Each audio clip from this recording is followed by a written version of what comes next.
어제는 24절기 중 겨울 석 달 땅속에서 웅크리고 있던 벌레들도 꿈틀거린다는 경칩이었습니다. 성교관 옥상 정원에 올라갔는데 화단에 초록빛 생명들이 봄이 오는 소식을 전하러 흙을 뚫고 나온 것을 볼 수 있었습니다. 봄의 기운이 느껴지시나요? 자녀들도 이제 새 학기가 시작되었고 또 새로운 마음으로 새롭게 출발하는 시기입니다. 청년부에서 2024년을 시작하면서 몇 가지 새롭게 시작하고 있는 것들이 있습니다. 그중 한 가지가 성경 통독 모임입니다. 요즘은 이 기술이 발달해서 모임방을 운영할 수 있는 성경 앱이 있습니다. 그래서 저를 포함해서 지금 9명이 함께 성경 통독을 하고 있는데요. 1월 첫날에 시작해서 이제 66일째를 맞이했습니다. 일정대로 빠지지 않고 잘 참여하고 있는 청년이 3명이나 있고요. 반면 부끄럽게도 제일 먼저 나고자의 길을 걷고 있는 사람이 바로 저입니다. 제가 아마 한 5일째부터 함께 하지 못하고 있는데, 이렇게 성경 일독을 하다가 우리가 한 번씩 주춤하게 되는 곳이 보통 레위기입니다. 창세기, 출애굽기까지 잘 나가다가 레위기를 읽는 것에 왜 어려움을 느낄까요? 오히려 레위기는 평소에 잘 읽지 못했으니까 더 열심히 읽고 묵상할 만도 한데 그게 잘 안 되는 이유가 무엇일까 생각해 보았습니다.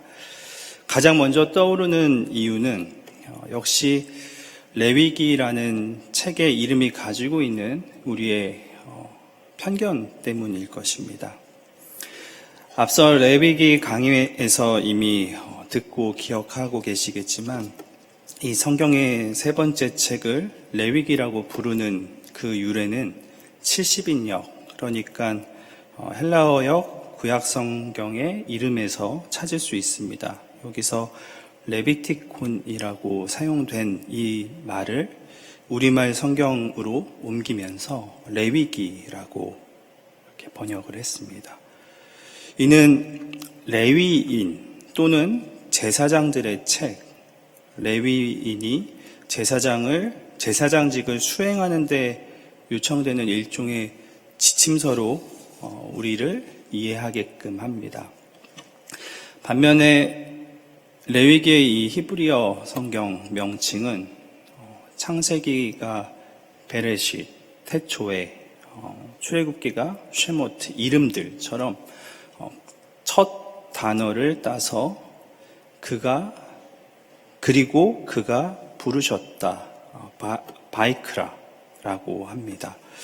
그래서 이 말씀, 레위기의 히브리어 성경의 그 의미를 마음에 두고 읽으면 하나님께서 모세 혹은 모세와 아론을 부르셔서 이스라엘 자손에게 선포하라고 이르신 말씀으로 우리가 이해하게 됩니다. 레위기에서 다루는 내용이 비록 제사장의 활동과 깊은 관련이 있다고 할지라도 하나님께서 모세를 부르셨다 혹은 하나님께서 모세와 아론을 부르셨다. 왜 부르셨을까?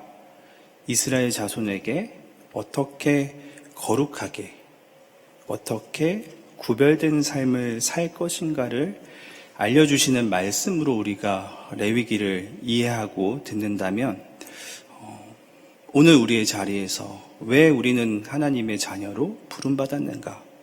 왜 우리는 경동의 몸으로, 지체로 부름받았는가? 이런 질문들에 대한 답을 그리고 그가 부르셨다, 레위기에서 찾아볼 수 있지 않을까 생각해 보게 됩니다. 사실 14장 말씀을 준비하면서 저 역시 어려움들이 있었습니다.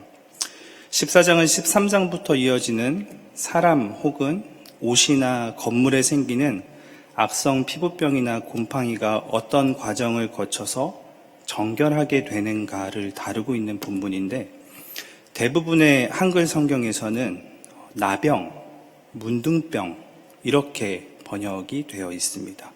그리고 1절부터 57절까지 읽으시면서 느끼셨겠지만 복잡한 절차들을 반복해서 안내하고 있습니다.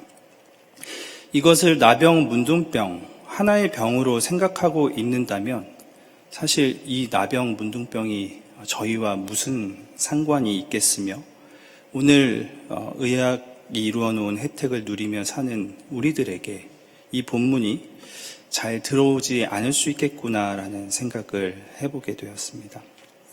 그렇다면 오늘 본문은 그저 나병, 문둥병과 같은 피부병에 걸렸다가 정하게 하는 날 지켜야 할 규례들을 설명하는 것인가 라는 질문을 던지며 오늘 말씀을 보게 됩니다. 구약 성경에서 나병, 문둥병, 악성 피부병으로 번역된 짜라하트는 총 35회 나오는데, 그 가운데서 이 레위기 13장과 14장에 29번에 걸쳐서 나옵니다. 그리고 여러분들 잘 알고 계시는 열왕기 하에 나아만 장군이 걸린 병을 설명할 때 이 짜라하트가 사용됩니다. 그 외에 신명기 24장 8절과 역대하 29장 19절에 나옵니다. 대부분 눈과 같다고 언급하고 있는데, 이는 하나님께서 내리신 저주, 질병으로 생각하곤 합니다. 하지만 이 레위기 13장과 14장에서 다루고 있는 짜라하트는 사실 질병의 영역이 아니라 철저하게 제의적 맥락에서 생각해야 한다는 것입니다. 즉, 한 공동체 안에서 발생할 수 있는 부정한 것과 정한 것에 대해 제사장들이 어떻게 구체적으로 분별하고 대처할 것인가를 다루고 있는 본문입니다. 11장부터 15장까지 정결 규례를 다루고 있는데요. 그 내용을 보시면 주님께서 모세와 아론에게 말씀하셨다. 너희는 이스라엘 자손에게 다음과 같이 일러라. 혹은 주님께서 모세에게 말씀하셨다. 이스라엘 자손에게 일러라. 이런 식으로 모세와 아론 혹은 모세를 통해서 정한 동물과 부정한 동물을 구분하는 법, 그리고 산물을 정하게 하는 법 등을 이스라엘 백성들에게 전하도록 되어 있습니다. 그런데 이 13장과 14장은 짜라하트에 대한 정결 규례를 모세와 아론에게만 말씀하십니다. 이스라엘 자손에게 일러라, 이스라엘 자손에게 전하여라 라는 말씀이 기록되어 있지 않습니다. 다시 정리하면 14장의 이 정결 예식은 단순한 질병의 영역을 넘어 제사장이 전문적으로 담당해야 할 정한 것과 부정한 것을 분별하고 처리하라는 규례로 우리가 읽어야 하는 것입니다. 이 57절까지 되는 제법 긴 14장의 말씀은 크게 세 부분으로 나누어 볼 수 있습니다. 1절에서 32절까지는 악성 피부병에서 나은 사람이 지켜야 할 규례에 대해 다루고 있습니다. 33절부터 53절까지는 건물에 생기는 곰팡이의 처리를 다루고 있고, 마지막 54절부터 57절까지는 13장부터 이어진 이 짜라하트에 대한 결론 부분입니다. 14장의 구조를 조금 더 살펴보면 1절에서 20절까지는 악성 피부병, 짜라하트에 걸린 사람이 정하게 되는 정결 규례를 다루는데, 1절에서 8절까지 첫 번째 규례, 그리고 9절에서 두 번째 규례, 10절에서 20절까지 8번째 되는 날 지켜야 할 정결 의식에 대해 이야기하고 있습니다. 이렇게 1절에서 20절까지 다시 세 부분으로 나누어 볼 수 있고요. 이어지는 21절에서 32절까지는 악성 피부병에 걸렸다 정하게 된 이들 중에 가난한 자들의 정결 규례에 대해서 말하고 있습니다.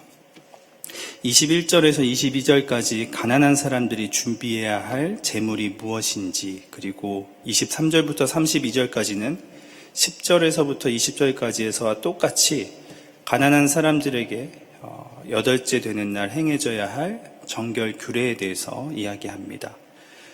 33절부터는 집에 생긴 짜라트에 대한 처리 규정이 47절까지 이어지는데, 먼저 제사장이 집을 진단하고 그 부정한 집에 대한 조치를 하고 회복된 정결 의식에 대해 순차적으로 이야기하는 것이 이 14장의 대략적인 내용과 구조입니다. 2절과 3절에 의하면 악성 피부병에 걸린 사람을 정하게 하는 날 지켜야 하는 규례는 우선 진 바깥에서 진행됩니다. 사람들이 악성 피부병에 걸린 환자를 제사장에게로 데려가면 제사장은 진 바깥으로 나가서 그를 살펴보아야 한다. 정하게 되었다고 성막 안에서 맞이하는 것이 아니라 진영 바깥으로 제사장이 나가서 그를 살펴보아야 했습니다. 이는 아직 제사장을 통해 완치 여부가 확인되지 않았고 이 악성 피부병으로 인한 것이 정결함을 얻지 못했기 때문입니다. 진영 안에 있는 성소와 회중들에게 부정하게 만들 여지가 있기 때문에 진 바깥에서 살펴보아야 하는 것입니다. 제사장은 정결 예식에 필요한 것들을 준비시킵니다. 여기서는 4가지를 소개하고 있는데요. 살아있는 정한 새 2마리, 백향목, 홍색 털실과 우슬초입니다. 제사장이 가져오게 한 이 새 2마리는 흔히 제사에서 사용되는 집비둘기가 아니라 여기서는 야생조류를 가리킵니다. 보통 산비둘기나 집비둘기를 가리키는 단어는 토르나 요나입니다. 그런데 여기서는 차폴의 복수형이 사용되었는데 이것은 야생조류를 가리키는 말입니다. 미슈나를 보면 새를 반드시 들판으로 날려보내도록 하라고 기록되어 있습니다. 이는 악성 피부병의 부정함이 그 환자로부터 완전히 제거되고 거룩한 성소, 거룩한 백성들이 있는 진영이 부정하게 되지 않게 하기 위해서입니다. 특별히 살아있는 이라는 말을 14장에서는 첨가시켰는데요. 그동안 성경에서 제물을 드리는 짐승이나 새에 살아있는 이라는 단어를 붙이는 곳은 이 레위기 14장에 처음 등장합니다. 그리고 솔로몬 성전을 건축할 때 사용했던 백향목, 회막을 덮거나 제사장의 의복을 만들기 위해 사용되었던 홍색 털실, 그리고 출애굽기 12장 첫 번째 유월절에 나타났던 우슬초, 이 우슬초는 특별히 정화의식에 자주 사용됩니다.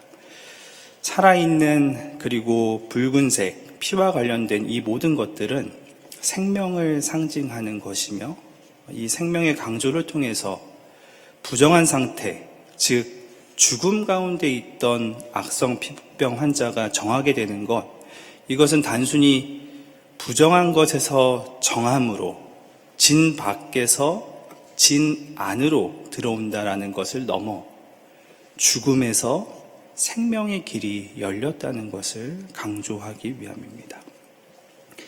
생수가 담긴 오지그릇, 개역개정은 흐르는 물 위 질그릇이라고 번역하고 있습니다. 이 질그릇 위에 새 한 마리를 잡습니다. 그리고 다른 새 한 마리와 백향목, 홍색 털실, 우슬초를 그릇 안에 담아 피를 적시고 악성 피부병에 걸렸다가 정하게 된 사람에게 7번 뿌립니다. 피를 뿌리는 곳에 대해서 본문은 정확하게 설명하고 있지는 않지만 통상 이마나 손등에 뿌렸다는 전통이 있습니다. 이렇게 새나 짐승의 피를 사람에게 뿌리는 것은 조금 뒤에 다시 말씀드리겠지만 제사장을 제단 앞에서 성별할 때를 제외하고는 이 짜라하트와 관련된 정결 예식이 유일하게 지금 사용되고 있습니다. 이것은 악성 피부병에서 정결 예식을 통해 이스라엘 공동체 안으로 되돌아오는 것이 얼마나 중요한 일인가, 또 하나님께서 이 정결 예식에 담긴 의미를 얼마나 중요하게 생각하는가를 잘 보여주는 부분입니다. 제사장은 7번 이 피를 뿌려 정하다고 외칩니다. 13장을 보시면 부정하다고 선언했던 것과 대비됩니다. 이제 살아있는 이 새는 들판으로 보냅니다. 이런 과정을 통해서 이 사람의 부정함은 상징적으로 제거되는 것입니다. 그런데 정하다는 선언을 받고 피로 물든 새를 날려보내어 부정함을 떨쳐보냈다고 다 끝나는 것이 아닙니다. 이제 옷을 빨고 털을 모두 밀고 물로 몸을 씻은 후에 그제서야 정결함이 회복됩니다. 그런데 이 정결함이 회복되었다고 해서 또 모든 정결 예식이 끝나는 것은 아닙니다. 이 사람은 이스라엘 진영 안으로 들어올 수는 있으나 아직 자기의 장막 안으로 들어갈 수는 없습니다. 우리말 성경에는 잘 드러나 있지는 않지만 2절, 3절, 4절, 7절, 8절에서 이 악성 피부병에 걸린 사람을 칭하는 호칭이 조금씩 바뀌는 것을 볼 수 있습니다. 정결 예식을 따라서 조금씩 변화가 되고 있다는 것을 의미합니다. 이래째 되는 날, 두 번째 정결 의식을 행합니다. 이때에는 세 가지를 해야 합니다. 첫 번째, 일주일 동안 자란 털을 다시 밀어야 합니다. 첫 예식 때는 8절을 보시면 털을 밀고 이렇게 되어 있는데 이번에는 모든 털, 머리털과 수염, 눈썹까지 밀라는 말을 덧붙입니다. 완전히 새로워지는 것을 강조하기 위함입니다. 두 번째는 옷을 다시 빨고 마지막으로 물로 몸을 씻으면 정하게 됩니다. 이제 그는 제사를 드릴 수 있게 됩니다. 모든 정결 예식이 끝나고 이제 속건제, 속죄제, 번제, 그리고 소제의 순으로 제사를 드리게 됩니다. 제사를 드리는 장소는 회막 어귀, 회막문에서 진행됩니다. 특별히 제사장을 14장의 모든 의식 가운데 그를 정하게 할 제사장으로 부르며 정하게 되려는 그 사람과 눈높이를 맞추는 것을 볼 수 있습니다. 우리가 앞서 살펴보았듯이 제물을 드리는 방법에 따라 화제, 거제, 유제, 전제가 있고 그리고 그 종류에 따라 번제, 속죄제, 속건제, 화목제로 나뉜다고 했는데 오늘은 먼저 속건제를 드리고 그 방식은 흔들어 바치는 요제로 드립니다. 여기에도 필요한 준비물이 있습니다. 먼저 흠없는 수량 둘로 하나는 속건제를 위해 또 하나는 번제를 드리기 위해 준비해야 합니다. 1년 된 어린 암양 한 마리를 준비해야 되는데 이 암양은 속죄 제물에 사용됩니다. 그리고 고운 가루 10분의 3 에바와 0.3리터 정도 되는 양을 가리키는 기름 한 록을 준비해야 합니다. 가장 먼저 속건제를 드린다고 했는데 속건제를 드리는 규례에 대해서는 5장 14절 이하에서 살펴본 것 같이 먼저 배상의 의미를 생각할 수 있습니다. 어떤 배상일까요? 진 밖에 나가 있는 동안 하나님께 제사를 드리지 못했던 것에 대한 배상일 수도 있고 또는 정결의식을 행하는 과정에서 제사장에게 끼칠 수 있는 손해를 배상하는 것으로 생각할 수 있습니다. 그런데 여기서 우리가 더 눈여겨봐야 할 부분은 14절에서 18절까지 기록되어 있는 피와 기름 바름의 의식입니다. 속건제를 행하는 절차를 굉장히 자세하게 설명하고 있습니다. 먼저 속건제물의 피를 받았다 정하게 되려는 사람의 오른쪽 귓불과 오른손 엄지, 오른발 엄지에 발라야 한다고 합니다. 이 의식은 레위기 8장에 기록된 아론과 그의 아들들의 제사장 위임식 때도 행해졌던 절차와 똑같습니다. 제사장으로 위임받고 구별된 자로서의 인생을 시작하는 것과 이 악성 피부병으로 인해 진 밖에서 죽은 것과 같은 삶을 혼자 살다가 이제 다시 공동체 안으로 들어와 새 삶을 시작하는 것을 동일선상에 두고 있습니다. 제사장 위임식의 경우에도 오른쪽 귓불과 엄지손가락과 엄지발가락에 피를 바르고 제단 네 귀퉁이에 뿔에 피를 바름으로써 그를 구별된 사람, 즉 제단과 연결시킵니다. 이 의식을 통해서 제사장의 신분이 바뀌고 제사장이 제단과 연합된 자로 구별됩니다.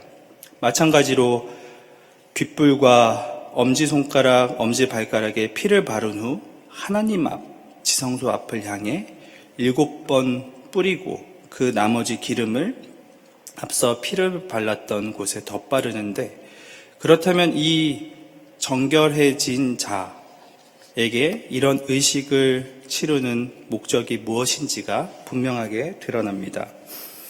바로 공동체로부터 분리되어 살아야 했던 사람을, 더 정확하게 말씀드리면 하나님과 분리되었던 사람을 다시 하나님과의 언약관계 안으로 회복시키고 하나님께 속한 사람이 되게 한다는 것을 의미합니다.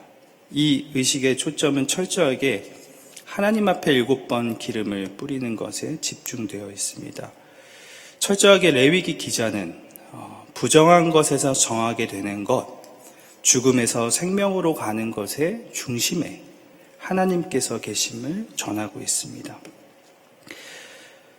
여기서 피를 뿌린 몸의 그 세 부위는 귀, 듣는 귀, 그리고 만지고 일하는 손, 움직이는 발을 상징합니다.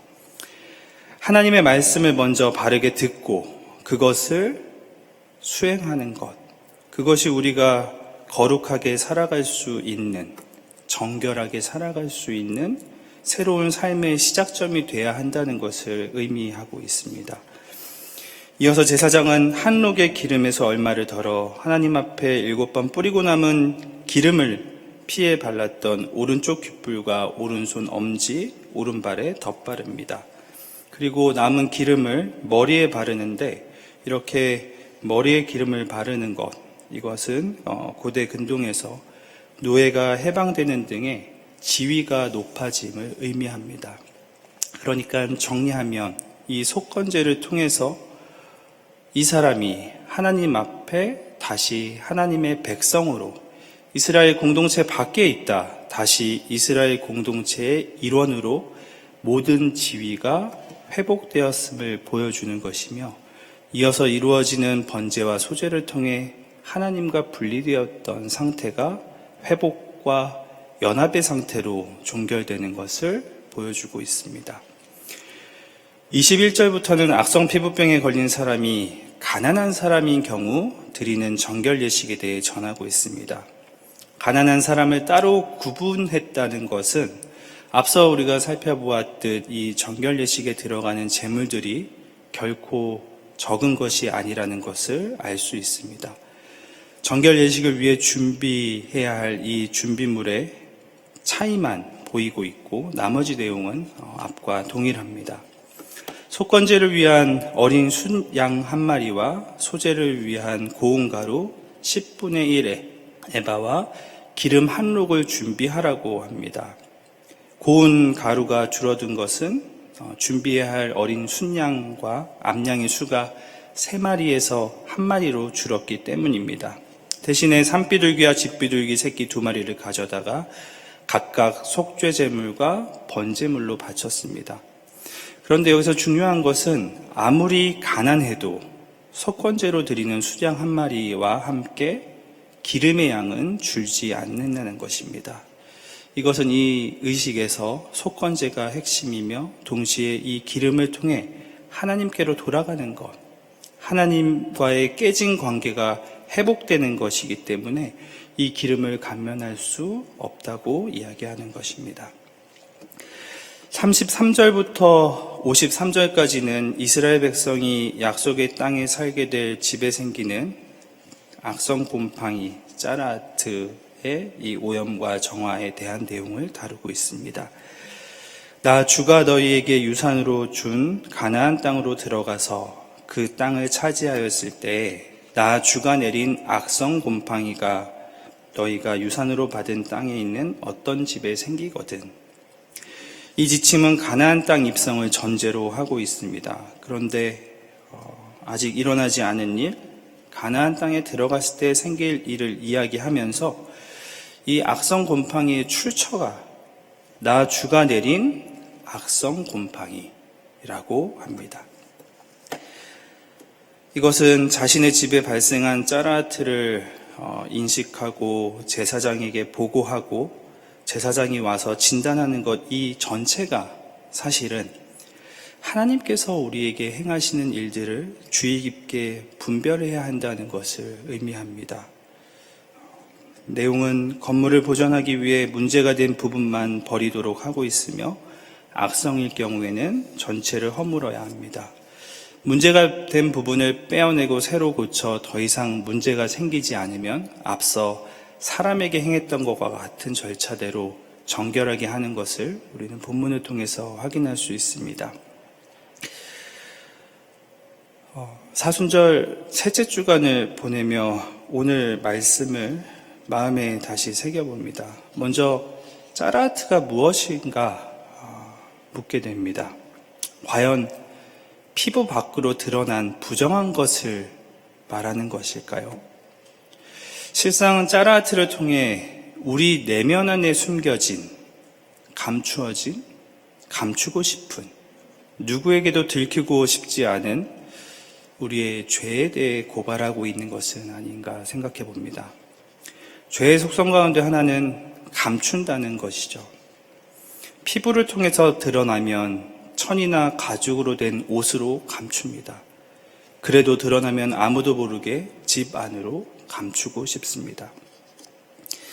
만약 우리 안에 숨겨진 죄, 짜라트가 악성 피부병으로 드러나지 않는다면 어떻게 될까? 죄의 속성이 이렇게 감추게 하는 데는 결국 하나님과의 관계를 멀리 떨어뜨려 놓게 합니다.